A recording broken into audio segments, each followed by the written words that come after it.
உன்னை வாளாக்காமல் உன்னை தலையாக்குவேன், நீ கீழாகாமல் நீ மேலாவாய், உன் பேரை பெருமை. இப்படி சொல்லுகிற தேவன், இப்படிப்பட்ட தெய்வம் தெரியுமா உங்களுக்கு? நான் உன்னை உயர்த்துறேன்றாரு. இவர் இப்படி இருக்கிறதுனால தான் நாம இப்படி அவரை துதிக்கிறோம்.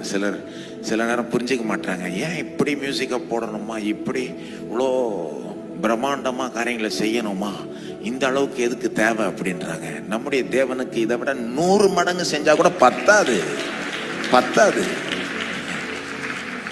அவருடைய மகத்துவம், அவருடைய மாட்சிமை எடுத்து சொல்லுவதற்கு எவ்வளோ முயற்சி எடுத்தாலும் பத்தாது. செஞ்சு முயற்சி எடுத்துக்கிட்டே இருக்கலாம். ஆகவேதான் எங்களுக்கு முடிஞ்சதை செய்யறோம். நாங்க இன்னும் 100 மடங்கு கூட செய்வோம். இவர் அப்படிப்பட்ட கடவுள், இவர் நல்லவர், இவர் வல்லவர்,